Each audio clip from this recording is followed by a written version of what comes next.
making sustainable choices can still lead you to profitability as a business.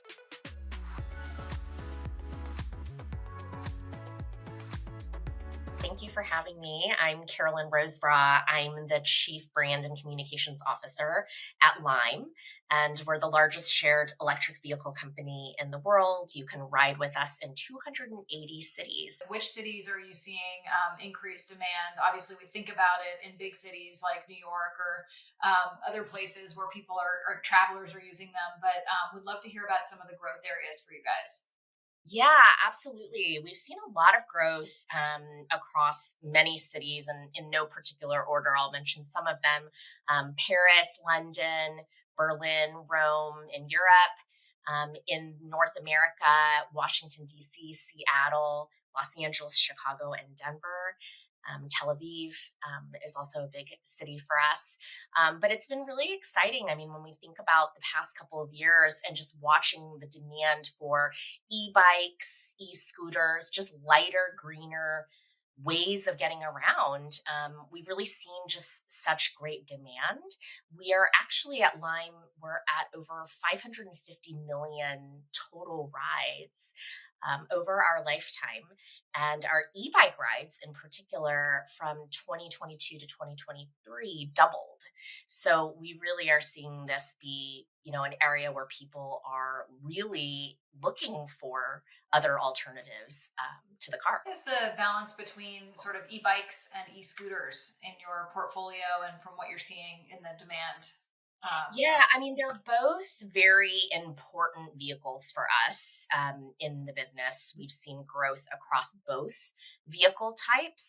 I think that e bikes in particular, I mean, I'm sure you're very familiar given what you do. I think just in general, e bikes have really seen this almost like resurgence of the bike in recent years. So we've certainly seen a lot of growth there, which is part of the reason why we've been very excited about our spring campaign that launches tomorrow, because it really does celebrate the bike and riders' love of the bike and biking where they need to go, having their bike baskets be, both a functional part of their day, but also something that they proudly show off depending on what it is they might put in their bike basket as they ride around the city. Yeah, let's talk a little about your campaign because I know the focus of the campaign is to sort of broaden the picture of what people can envision for who might be riding an e-bike or taking a scooter because we have these kind of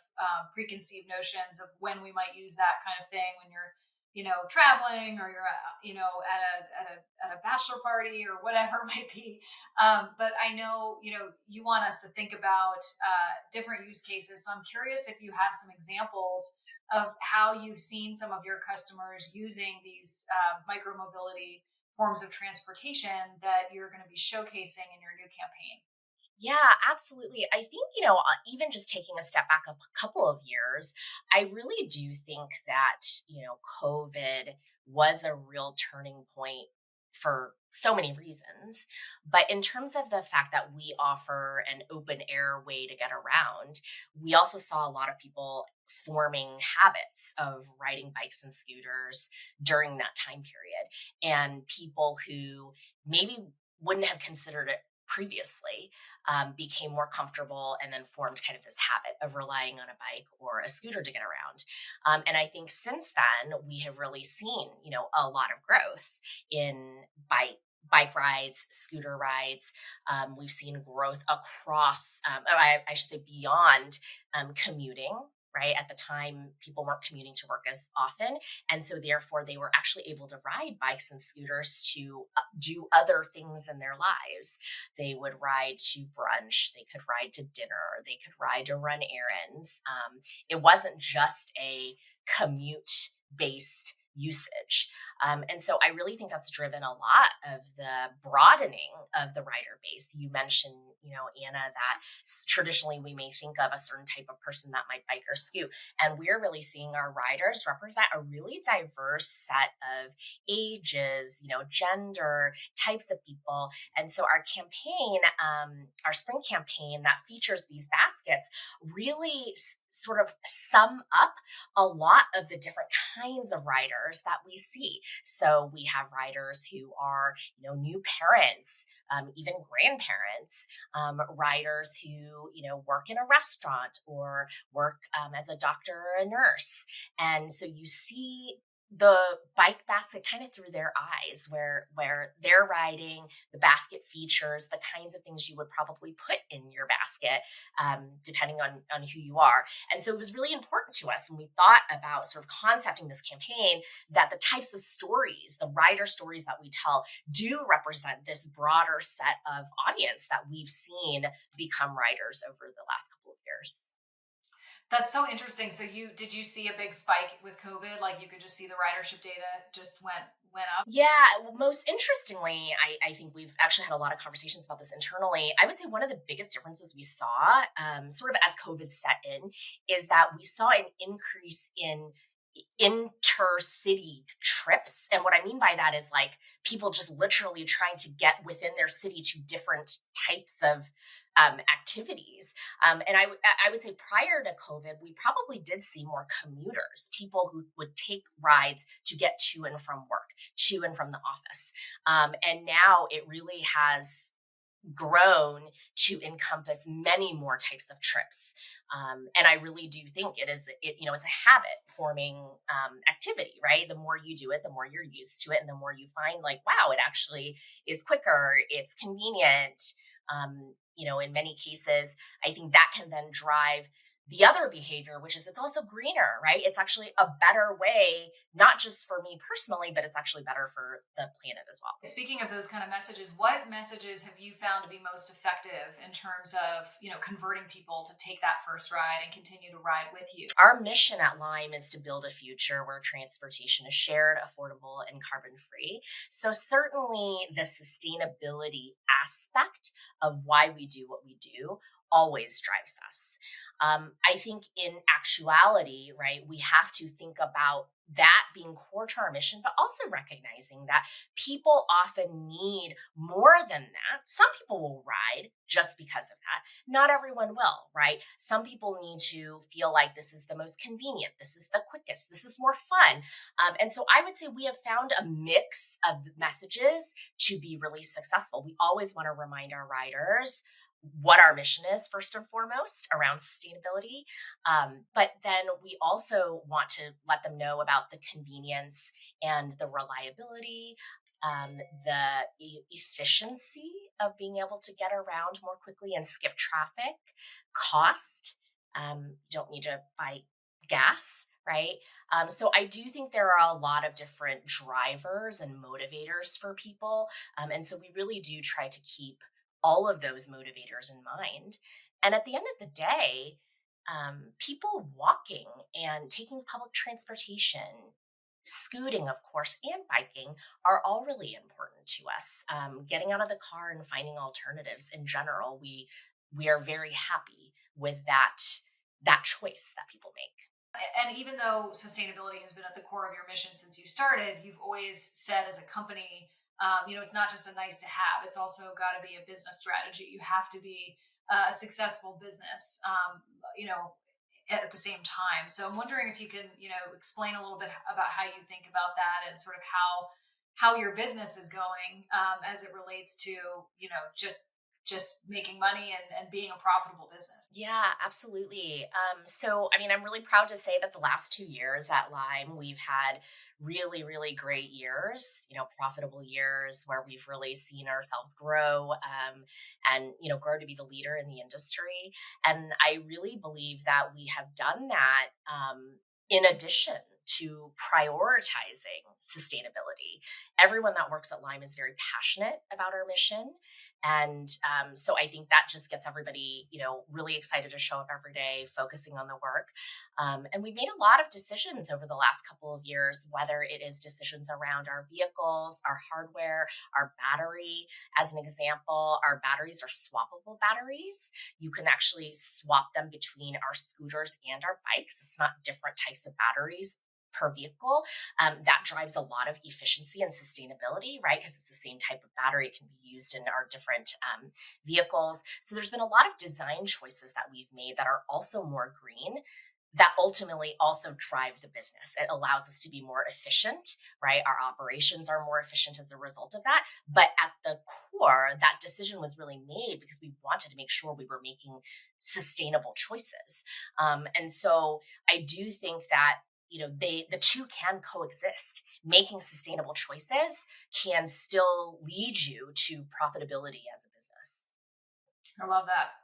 Um, a little bit just kind of more industry specific.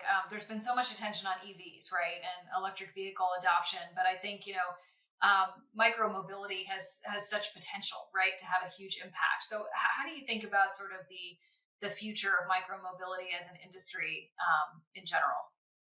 Yeah, I mean, I think I'm very optimistic about the future. We're very optimistic at Lime that the demand we're seeing will continue. I think that certainly as consumers, many of us have been told, switch to an electric vehicle, right, in terms of your car. And there we go. We've kind of checked the box and we've done our part. The reality is there's just a lot of other important choices to make beyond that, even if you've shifted to an electric vehicle. In your car choice, right? It's still a really heavy piece of machinery that at the end of the day, the more you can take an e-bike, take an e-scooter, it's also a shared vehicle. The more you can walk, take public transportation.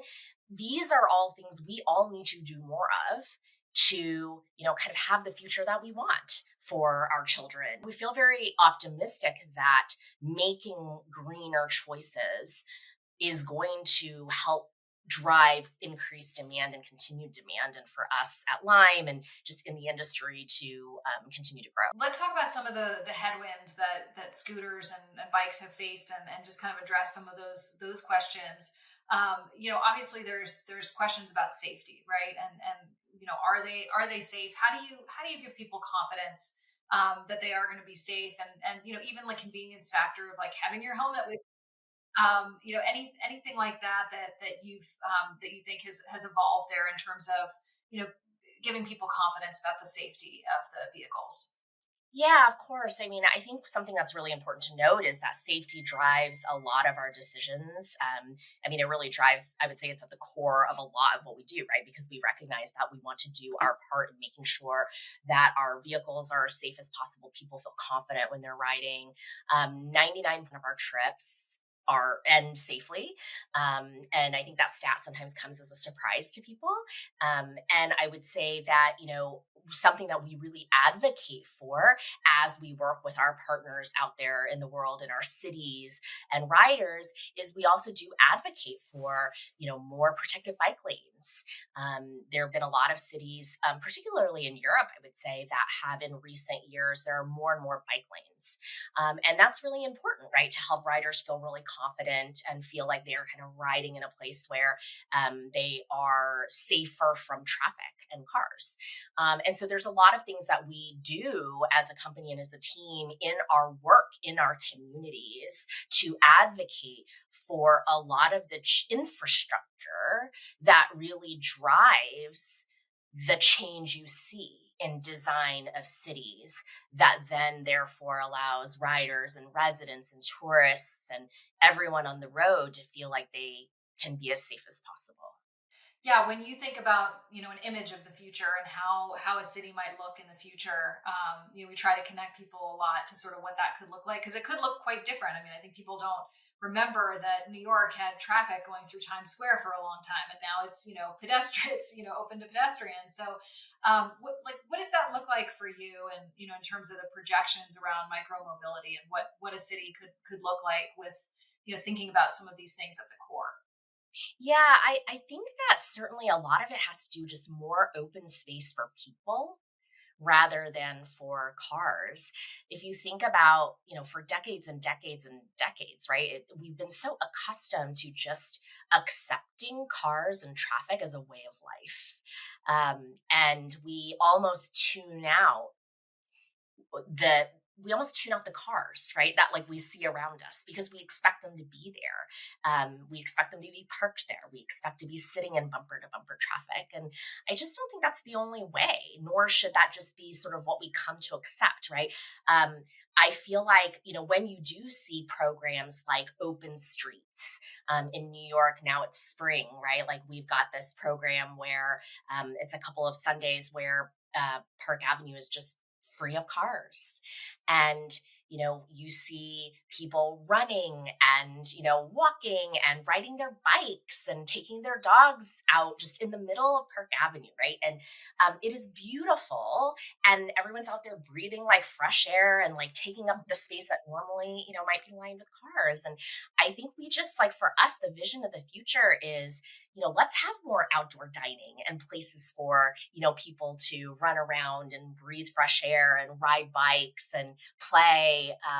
And so I think the more that we can kind of work together to, get more people onto bikes, scooters, walking, public transportation, and then get cities on board with more protected bike lanes, open spaces. That's kind of the future vision that we see at Lime. And Carolyn, I know you've worked for many really incredibly popular brands, right? Outside of the sustainability industry and the mobility industry. Um, what was the light bulb moment for you? Why are you so passionate about this topic? Yeah, I think when I considered joining Lime, the moment that I thought, I think I really want to take this job is that I actually felt there was an untold story about why companies like Lime exist. So, to your earlier point about perception of who a bike rider and a scooter rider might be, I feel like there was an opportunity to change that perception that more of us can be bikers, more of us can be scooters. And there is this mission that we're really passionate about here that really wasn't talked about as often. Scooters and bikes were kind of just looked at as like kind of a fun, maybe even like a gadget for a particular type of person. And so for us and for my team in particular, we get really excited when we tell the stories of our writers that are so much more than that one kind of trope you might think of. And so that's really exciting to me to be part of a company where there is at the core a mission that we're really passionate about, and also that we can bring to life day in and day out all the people around the world that choose the better way to get around. I love that. Yeah, the storytelling is such an important component, and it's fun to see that come to life in your campaign with all the different baskets, and just picturing not even commuters, but people traveling for fun, but like people actually going somewhere for their job or whatever it might be. So it's fun to to bring that to life in those stories. I mean, really, at the end of the day, I think my proudest moments is when we hear from our writers stories about how we have made their days better, easier, um, have gotten them to something that they would have otherwise missed. And those are the stories that I think really keep us going, right? Campaigns like this, like when we hear, I remember one story that came in was around how this gentleman almost missed the birth of his first child because of traffic. And so he got out and hopped on a lime and then he made it to the hospital. I mean, these are real things, right? Not every story is so dramatic, but the point is like there's a lot of really inspiring and even fun kind of stories that we hear about. And I think the more that we also hear that from our writers, the more it also helps us see the impact we're making and feel this optimism for the growth that we believe the future will hold for us.